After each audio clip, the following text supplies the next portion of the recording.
Good morning and welcome to Sailing sur Levant. Thanks for tuning in today. Today is November 11th, and Donna and I are anchored down north of Titusville. We left yesterday morning out of the Ponce de Leon Inlet anchorage in Cook Creek. We headed south and came down. All the while, when we had come into the intercoastal waterway, there were dredge operations going on, and the dredge pipe, for the most part, is connected between each barge. So there's a dredge barge, and then there's an underwater pipe that goes down to another dredge barge, and they're pumping stations. So they're dredging it in one place, and then they're moving it down through this pipeline down the intercoastal waterway to wherever they're going to discharge the dredge material. So as we came into the intercoastal waterway, there was a dredge and there was a dredge pipe, and the dredge pipe was underwater. And it was marked with buoys, informational buoys, every, 300 to 600 feet. And it was underwater, so it was no big deal. You just traveled down. So when we left yesterday, we were headed south, and we're following it, and I'm on the east side of the dredge pipe because it is mostly to the west side of the intercoastal waterway. And we're heading down, and I'm following my tracks and my route that I had laid out, and I come up to a bridge, and I'm on the east side of the pipeline. And as I come up towards the bridge and I'm following my tracks, the pipeline comes up to the surface, and it's actually floated on the surface. So I can't get to the other side of it. And I didn't think much about it because it looked like it curved down through the bridge, and my track went down through the bridge.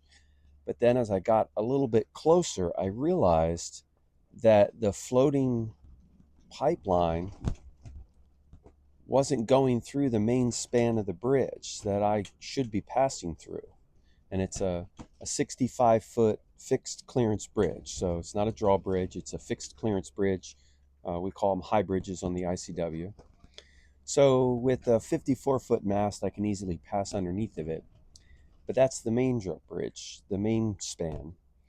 But this pipeline was actually one span to the east of the main span that it was going through, and I had no way to cross over. And when I realized this, I looked back and I could see a ways back that before it came up to the surface, I should have crossed over it and gotten to the other side. But it was well to the west, and I didn't see it at all, and I was just following my tracks. So here I was coming up to this bridge, and I looked at the clearance and I thought, okay, this span that I'm headed for is high enough. I could compare it to the one next to it that was 65, and I could see that it was roughly the same. But okay, I've got enough clearance, so that's not an issue. So then my next concern was there going to be enough water under the boat? I draw 6 foot. And so I looked down and I scanned the charts. And the whole time I'm doing this, I'm getting closer and closer to the bridge, and the floating pipeline is getting closer to me, and then there's shore to the left, so there's little to no room to maneuver at all. I really thought I really don't have a good option here to try to stop and turn around.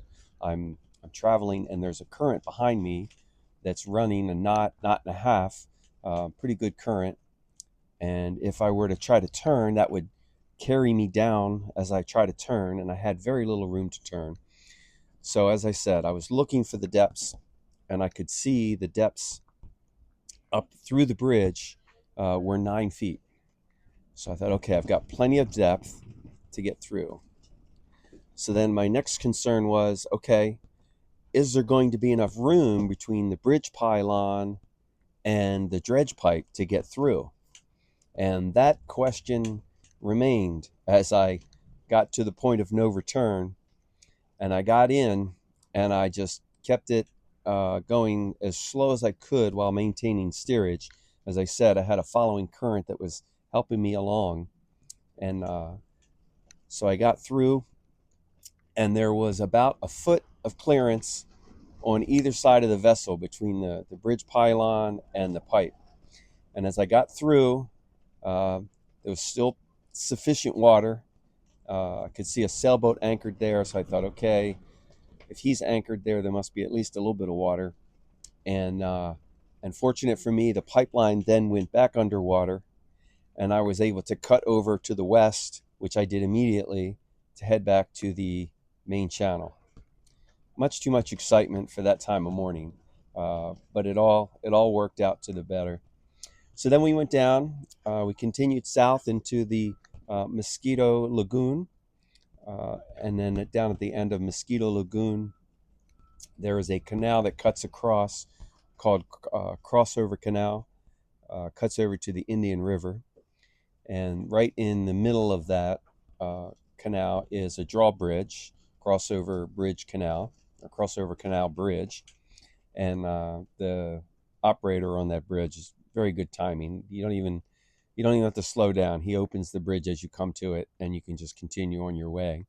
But he did give us a tip as we were going through there. He said that there were a lot of manatee activity right there before the bridge.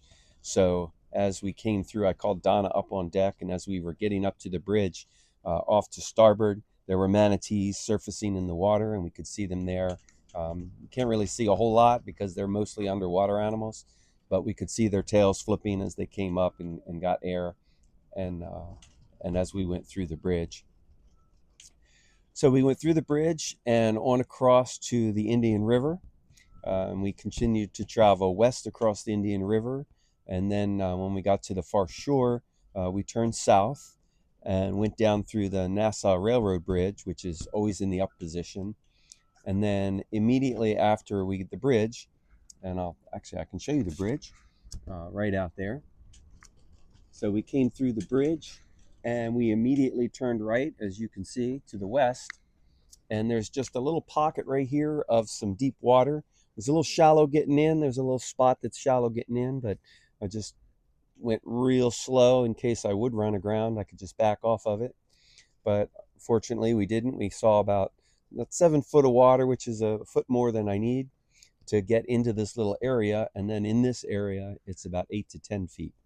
So we dropped the hook and we anchored here. And one of the reasons that we decided to anchor here was because we have a direct line of sight to launch pad 39A. And there was a scheduled launch last night at 10:20. And that was a launch of Starlink satellites using a Falcon 9. That went up at 10:20. So Don and I stayed up late and we watched that launch. It was a brilliant flame flying up in the sky. If you want to see, I think Donna might have posted that, or she has a video of that. I can get her to post it for us. And then we had a good night's sleep here. It's quite windy. The winds are coming from the northwest. Fortunately for us, we've got that railroad bridge to our north and a nice piece of land protecting us. So there's no waves or anything where we are. It's just a good bit of wind, blustery winds blowing. And we decided to stay here today. We're going to hang here today, and then tomorrow it's supposed to lighten up a little bit. I think we're going to make our way down to Titusville and maybe pick up a mooring ball, or maybe find an anchorage down there closer to town. We've got some business to take care of at the West Marine there in Titusville. So that's where we are today, the 11th of November, 2025, on our way down to the Bahamas. We're just trying to survive this cold front that's come down across the country. I think everybody is suffering a little bit from this cold front, first big cold snap of the year. I was talking to my sister up in Pittsburgh, and they're expecting snow tonight. And my friends up in Havre de Grace are expecting 40-degree weather. So everybody's getting their first taste of winter this year. Hopefully it'll be early cold, and then it'll be temperate the rest of the year. But we're heading south. We're getting away from this cold weather. We're just not getting there fast enough for my taste, but we'll get there. So thanks for tuning in today, and don't forget to like and subscribe, and we'll see you next time on Sailing sur le Vent.